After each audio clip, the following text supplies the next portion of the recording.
lá. Sabe um banquinho de 3 pernas? Para ele ficar firme, ele precisa de todas as 3, certo?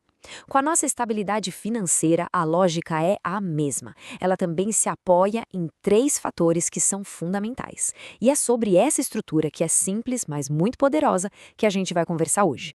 Para começar, vamos entender o cenário. E olha, o dado é bem impressionante, para não dizer preocupante. Uma pesquisa recente mostrou que quase 80% dos brasileiros entrevistados ou sabem muito pouco ou não têm conhecimento nenhum sobre educação financeira. Então, a grande pergunta que fica é: como é que se faz para sair dessa estatística? Como construir um futuro financeiro mais seguro? A chave, como a gente vai ver, está em compreender e, principalmente, gerenciar 3 fatores cruciais. Então vamos lá. O primeiro fator, que é a base de tudo mesmo, é gerenciar os gastos. É aquele primeiro passo indispensável, ter clareza de para onde o dinheiro está indo. E para ajudar a manter esses gastos sob controle, existe uma espécie de regra de ouro. Os profissionais da área financeira sugerem que as despesas fixas, aquelas que são essenciais, não deveriam ultrapassar 60% da renda mensal. Mas o que são essas despesas fixas, afinal? Bom, são aqueles custos que batem a porta todo mês, né? Aluguel ou financiamento da casa, as contas de água, luz, internet, coisas assim que formam a base do nosso orçamento. E falando em gastos, essa citação aqui é perfeita. Ela captura exatamente o perigo dos custos que ficam escondidos, lembrando que o preço real de alguma coisa muitas vezes vai bem além do que está na etiqueta. Quer um exemplo clássico disso? A compra de um carro.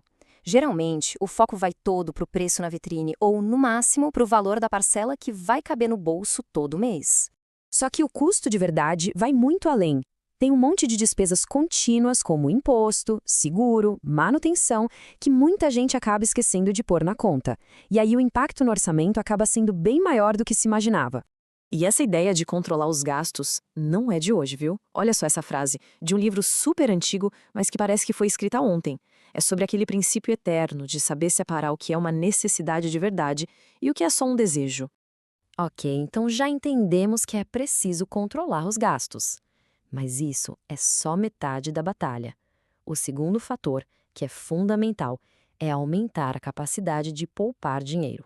Dá uma olhada nessa comparação. Fica muito claro o poder que o aumento de renda tem. Aumentar o que se ganha não serve só para gastar mais, não. Aumenta e muito o potencial para guardar dinheiro. Pensa só, alguém que passa de um salário mínimo para ganhar R$ 3.000 consegue não só melhorar o padrão de vida, mas também poupar 6 vezes mais. É uma diferença brutal. É exatamente essa mudança que tira a pessoa do modo sobrevivência e a coloca no caminho da construção do futuro. Cria-se um fôlego, sabe? Um verdadeiro respiro financeiro que faz toda a diferença.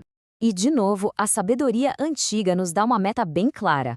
O princípio de separar pelo menos 1/10, ou seja, 10% do que se ganha, é um ponto de partida muito poderoso para começar a criar riqueza. Beleza. Gastos controlados, poupança aumentando. E agora?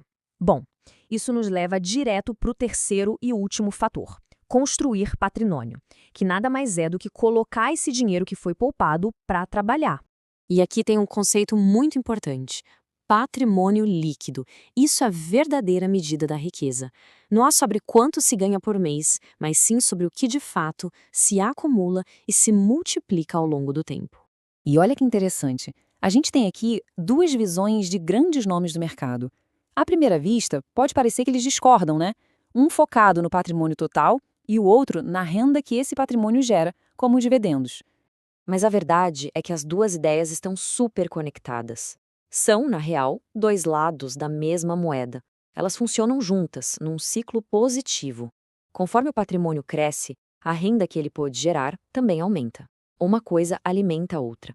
E essa citação antiga descreve de um jeito quase poético o que a gente hoje chama de juros compostos. A ideia de fazer o dinheiro ter filhos e netos, ou seja, fazer o dinheiro trabalhar e gerar mais dinheiro. E como é que essa mágica funciona? É o famoso efeito bola de neve. A gente investe o dinheiro, ele gera rendimentos, a gente pega esses rendimentos e investe de novo. E aí o ciclo se repete e a bola de neve vai crescendo cada vez mais rápido com o tempo. Então, vamos amarrar tudo isso, resumindo a nossa regra dos 3 fatores. Primeiro, gerenciar os gastos para fazer o dinheiro sobrar. Segundo, focar em aumentar a renda para sobrar mais dinheiro ainda. E terceiro, investir o que sobra para construir patrimônio. Simples assim, um fator leva ao outro.